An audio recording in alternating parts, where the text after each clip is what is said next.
All right. Good afternoon, good morning, depending on where you're at in the United States. Welcome to our little webinar today.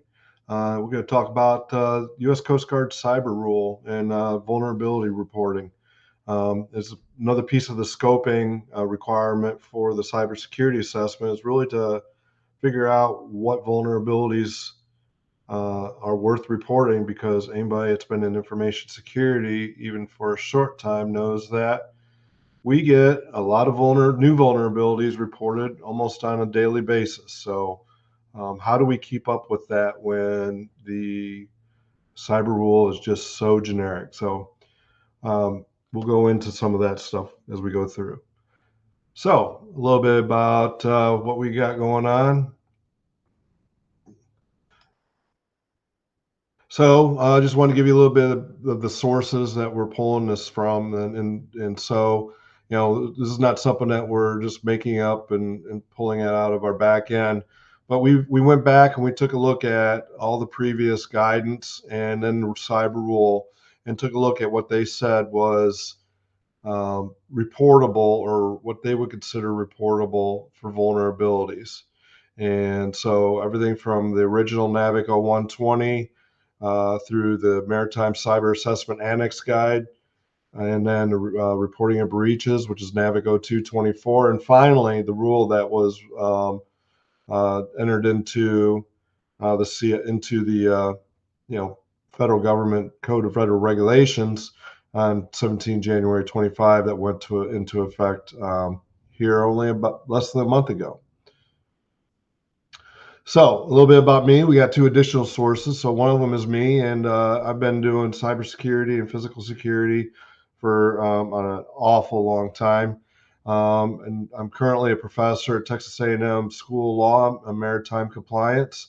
And I've a little bit of background in handling cyber security programs at a couple of different maritime programs. So I've got a couple of certifications related to industrial control systems and information security. And also I'm a certified assessor / auditor. So I'm going to move forward and let Samantha, please introduce yourself, my co-host and probably the smarter half of this conversation. Hi, good morning. My name is Samantha Muniz. As you can see, my picture there has my maiden last name. That was when I was in the Coast Guard. I've served for over a decade. I have mostly concentrated all of my training within the facility inspection department. So I have a vast background in facility inspections, as well as when I retired. I've spent the last 4 years working with industry and, developing security plans, assisting with drills and exercises, and just working on overall Coast Guard compliance with industry. So that's my background. Awesome. I'm so glad you could join me today. Thank you.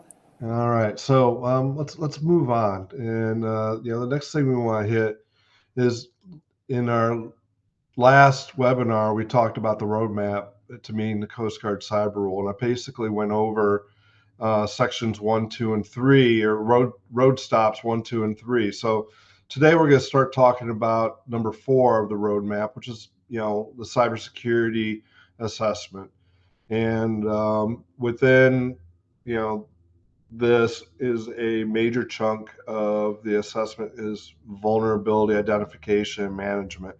So we thought we were done with inventory back at 1, but now you got a different kind of inventory. You got an inventory related to all the different vulnerabilities that your organization can potentially have when it comes to cyber. So moving on.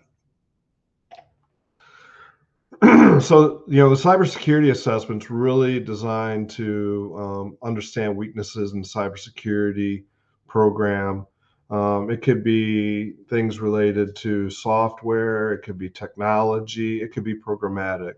And so getting an understanding of all those different types of vulnerabilities helps you to build a stronger, more resilient cybersecurity program for your organization. So again, prior to this, you should have already completed your actual inventory, which is necessary for you to actually go through. It's a prerequisite before going through and looking for your vulnerabilities. So, Samantha, when your vast experience in relating to the physical security side of things as a inspector, what was it that drew you to deciding if something was a vulnerability or not? What was um, the guidance that you used to make that decision? Whenever we would perform physical security assessments as a Coast Guard inspector, you're visually looking for accessibility. Can someone access the facility? Can they circumvent the security measures? Are there gaps in the fencing?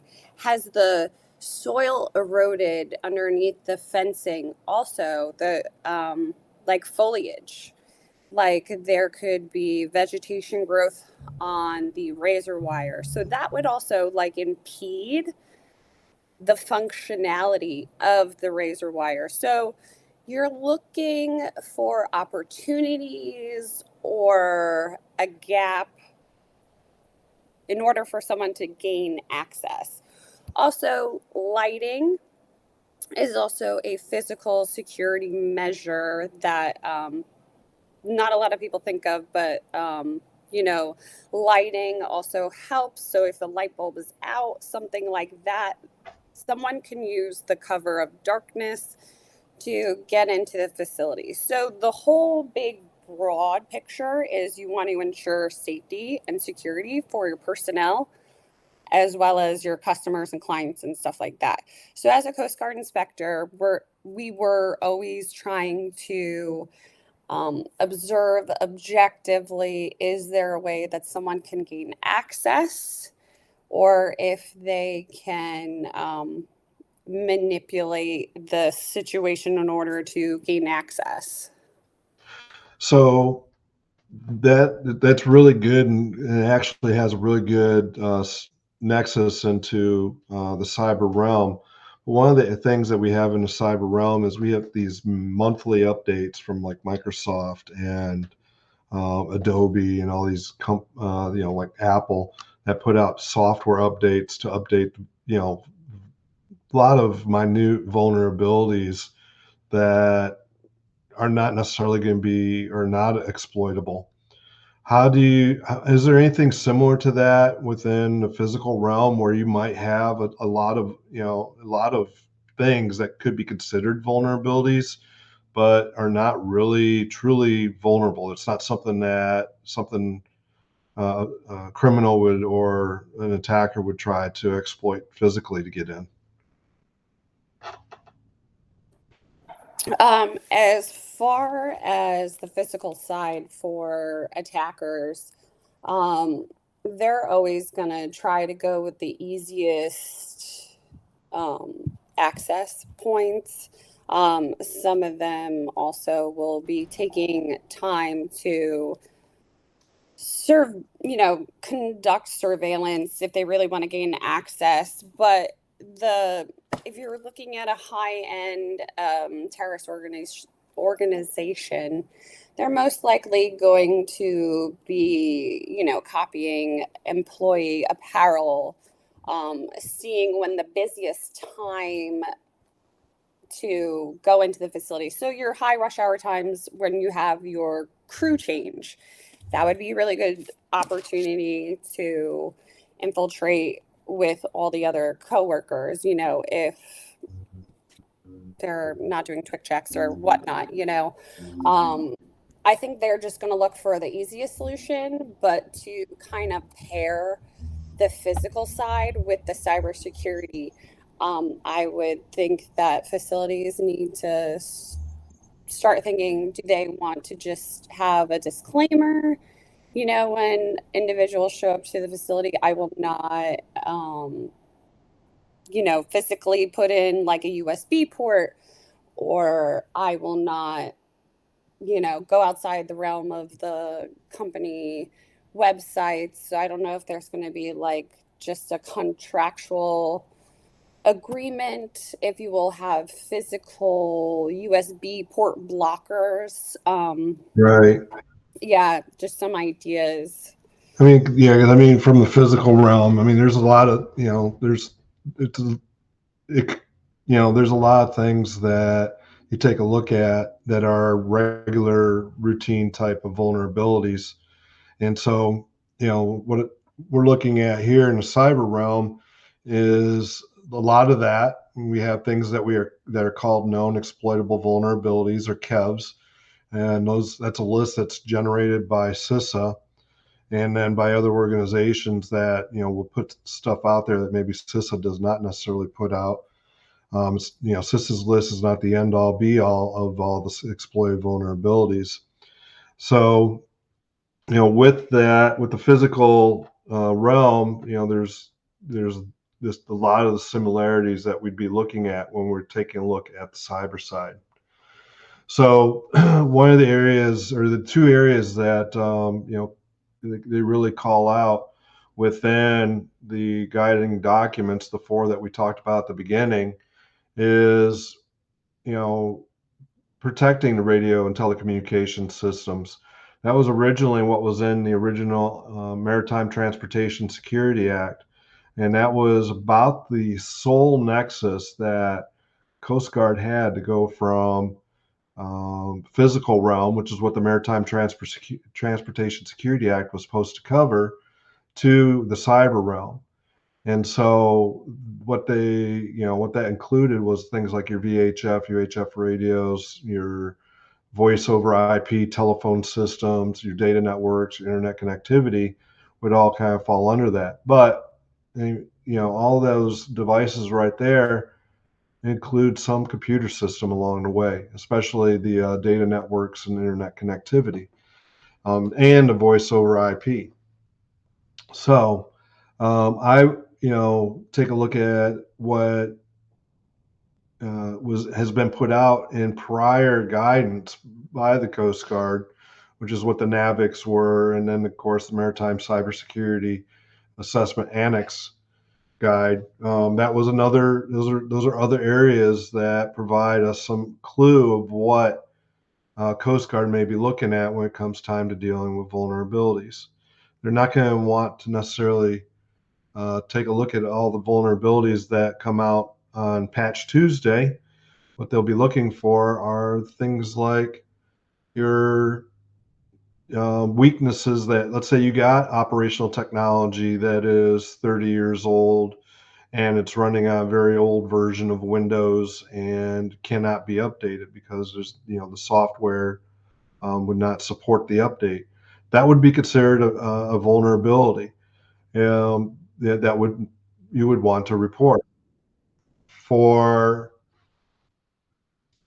the um, stuff that comes out on Patch Tuesday, where Microsoft, excuse me, has said that, hey, there's a very slim chance of a um, this vulnerability being used, and they categorize it very low. That would not be something that you'd want to be able to, or you would want to report necessarily to Coast Guard. Within your cybersecurity plan, you want to be able to identify what those vulnerabilities are. So if you go down to that minute level, you're going to be causing yourself to have a lot of extra work that may not necessarily benefit you or the Coast Guard. I mean, Coast Guard's really looking for things like the big vulnerabilities that you may not be able to mitigate, or if you have mitigated, that you can sit there and say what they were, what the mitigation was, that probably outside of the norm. Um, Do you have any examples, Samantha, of like some types of mitigations for vulnerabilities that you've seen in the physical realm that were outside of the norm? Um, I'm trying to think back. I don't think there was anything like extremely out of the ordinary, but just like an overview. So the whole point of identifying vulnerabilities within your facility is to, you want to know what can cause harm. You don't want to have a transportation security incident, which you all know is an incident that poses substantial risk of a loss of life, environmental or economic impact. So, say your vapor control unit, this would definitely be on the cyber side of things. That unit, has to be maintenance and it has to have supervision on it. Also, the valves, going to particular tanks that could be explosives. So that is why we need to figure out the vulnerability. Like if it can only be controlled, um, through the box out in the field, and you've got to plug directly into it, that's less of a vulnerability than if it was, Chris could speak to this, if it was just in like an iCloud, and anybody could gain access to it. Because we don't want just anybody being able to control valves on your tanks and stuff like that. So the whole point is to mitigate all that, obviously. So Right. something more simple, say like your cameras on, your CCTVs. So say the cameras go out, how do you mitigate that? You either get, boots on the ground, you get eyes on the area, you do patrols. So it's like, how can, if it doesn't work, what's your backup plan? Like, kind of like thinking like that. You brought up TSIs. Can you cover what those are? Give us good descriptions of TSIs as it might relate to cyber. Okay, so as it might relate to cyber, Well, even in general, I mean, I guess just in general, a TSI. What are the TSIs that Coast Guard's talking about? And actually, what does a TSI? What is that acronym? so the TSI is a transportation security incident, and that's an incident that poses a risk for either, multiple fatalities, environmental impact, pollution, um, boats colliding, alighting, and economic impact. The same with the pollution. Say the channel gets shut down, the loss in revenue for the port, is pretty astronomical. I think it's in the millions and the billions for however many hours the port shut down. Um, so, not to get too facility specific, but just think about your own facility. What is your most vulnerable asset or infrastructure on your facility, and why do you want to protect it? Because say you have something like styrene or methanol or butene, any of the enes, those are like really bad. So if you were to have, say, like a loss of a tank or anything like that, that would lead to a TSI. Uh, yeah, forgot about the enes. Yeah, we got to protect the enes. Yeah, all the enes, benzene, styrenes, all the enes. Oh man. So yeah, I mean those are it's really good examples, and that's when you sit there and you start looking at the your vulnerabilities when you talk about that TSI, what would a TSI result if we didn't protect this system, right? If we didn't protect the information technology that is there, if we didn't protect the operational technology, or if there's a vulnerability that would allow an outsider or even an insider to sit there and cause a TSI. Here recently, we saw where a person was an insider, was terminated, and as they were being terminated in a like a Zoom or a WebEx call, was going in behind the scenes and deleting and causing servers to go down. So those, the internal threat is just as relevant here as your external threat. So when we get into talking about these vulnerabilities, we want to talk about, evaluating them, and TSI is a big piece of that evaluation. So again, we go back to like the monthly patches and vulnerabilities that are updated by um, Microsoft and Apple and Adobe, the big software developing companies. What is it of those vulnerabilities, and could impact your systems that have the potential to cause a TSI. So those are things that you want to consider as being a vulnerability that you'd want to manage when it comes to the Coast Guard cyber rule.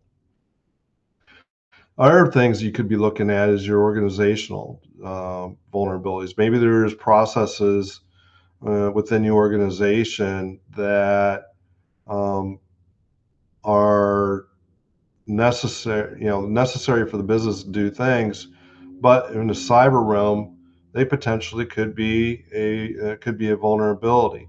I know it doesn't make sense, but there's examples out there where um, they have to do things for different industry requirements. They have maybe it's the cost of replacing a system is not viable, so it's an organizational decision to not replace a server or certain pieces of operational technology because it's cost prohibitive. So those are organizational decisions that they've accepted the risk related to those vulnerabilities. So you want to make sure you document those. And then we want to take a look and evaluate the vulnerabilities of critical IT and OT systems, right? So, for example, Windows 10 is coming up on end of life later this year. And after it comes up on end of life, Microsoft's going to stop pushing out updates, security updates to fix any new flaws that come along, unless, of course, you have a significant budget and you can sign up for, um, their program that allows you to receive patches afterwards. But in general, for the general public and most organizations, they're not going to receive any more updates to Windows 10. And if you take a look at your systems that are, maybe hosting your uh, badge system or camera system, which is, is lighting system, as Samantha was talking about earlier. Those are things that you may want to take into consideration of, evaluating that vulnerability and determining if it's a risk that you're acceptable or comfortable with, and how you're going to mitigate that vulnerability and explain it to Coast Guard when it comes to time to do your cybersecurity assessment, reporting, and your plan. So these are just some of the things that you'd want to take into consideration when looking at the vulnerabilities. A lot of organizations, that have, that are even medium sized could have potentially 1,000 or more vulnerabilities based on a vulnerability scan performed by a piece of software, but it doesn't take in necessarily into account the criticality of the vulnerability, whether it's a known exploited vulnerability or a vulnerability that exists that may cause impact to another system. So when you're looking at that, take a look at those, document them, document how you're going to do your your mitigation, what's your plan and procedure for managing the vulnerabilities. It's not necessarily a one person show. It's highly recommend that you get the team together, especially when you're talking with operational technology devices. It's good to have OT involved. It's good to have the IT team involved, the information security team if you have one, and then also your FSO, your facilities security, or the person that's in charge of your physical security, because they are also stakeholders of the systems that you are trying to manage the vulnerabilities of. So documentation is going to be key. I know in the physical realm, especially the facility, the shore-based facilities, Coast Guard had a form called CG 6025, and that was something that they had requiring documentation of vulnerabilities, and they covered it in three different areas. Or not three different areas, in multiple areas on what the type of vulnerability was. There's no telling if that's going to be a similar type of thing that would be required for cybersecurity vulnerability management. But I do know, based on the guidelines, that with one of the captain of the ports that I work with, they wanted some of the cyber vulnerabilities listed on the CG 6025. So, what that covered was, okay, here's what the vulnerability is, and here's how we're going to mitigate it at the various MARSEC levels. Well, good thing about the cybersecurity rule is it didn't say anything about MARSEC levels for cybersecurity. So that may be a good thing that didn't get carried over from the physical security side. But within the physical security side, they had to break it down, showing how they were going to address the vulnerability. So, Chris, um, if I may. yeah, you may. Okay. So the CG 6025 is still in use. It's a document that isn't very user friendly with like the pull down tabs. But anywho, for the regular security, not cybersecurity, you basically are saying how you're mitigating. Are you doing that physically, like a physical structure? Are you putting Right. that into your plans and procedures? Communications and stuff like that. Communication, correct. Yeah, there's a couple. Collaboration. Yeah, and I just wanted to go over because it's not always like physical. You could also mitigate it through your plans and procedures as well. Yep.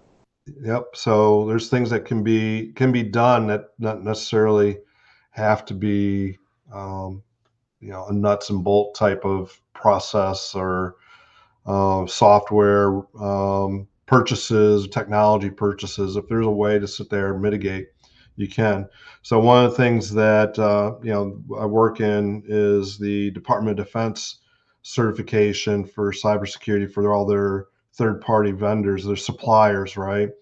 And so one of the key things is that um, you can, as long as you can monitor it and you can put procedure on it that tells people on what to do, and what the policies are regarding certain things, that could be a mitigating factor to things like a system that is, you can't patch and update and you can't replace uh, because of the cost, and or the software no longer exists or something along those lines. So build a procedure around it, communicate it, and then monitor it. Make sure that it doesn't become an issue later, where something happens, or because somebody did something, whether it was external or an internal actor. So very, very good points. Thanks, Samantha. So yeah, documentation is going to be key, and Coast Guard, making it so the Coast Guard understands what the issue is and writing it. So be somewhat verbose in describing, but don't write a book. A paragraph of what happened, because you got to realize the people that are receiving these documents are human too, and we want to make sure that they get an understanding, but we don't want to overload them with information. And as an assessor, when you start providing too much information, you may be providing more ammunition for them to ask more questions later, or additional questions. Beautifully So said. you don't want to pull on that thread, right? So Beautifully said. Yes. yep. So don't want to do that. So, but that is about it. I mean, we've been going for half an hour. Is there anything else that you think of, Samantha, that we'd want to bring up? Just a reminder, really, like the 2 years for the FSP since the effective date. So they got less than 2 years. Yeah, and we all know that 2 years goes by quick, It does.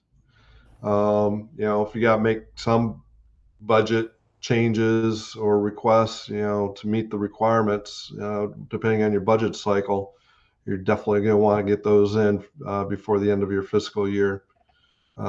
If there's something that needs to be done before next year. So, all right. So, with that, I just want to go over a little bit about Applied Security Convergence, which me and Samantha are part of. We provide various services such as fractional virtual CISO, security consulting. It could be physical or cyber. We do the CISO role, and we do the facility security assessments, cybersecurity assessments, and audits, as well as working with the Department of Defense on their certification program. We have the capability of helping you prepare for an ISO 27001 certification, even do an internal audit for you, penetration testing, and we do FSO and CISO training.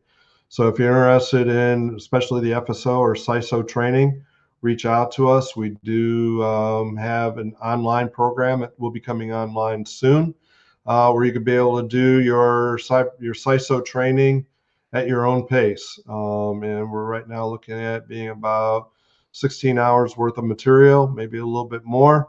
Um, but it's definitely something that allows you to get your training, get a certificate, and you can take it to the Coast Guard and say, "Hey, look, see, I've got some training," and Coast Guard will be happy with that because it's coming from a company that has the expertise performing the assessments and audits in the maritime realm. So, with that, I personally want to say thank you, and Samantha, I'm sure, has the You as same well. sentiments. We appreciate your all's time and hope to see you all again at a future Maritime Scuttlebutt. You take care. Have a good day.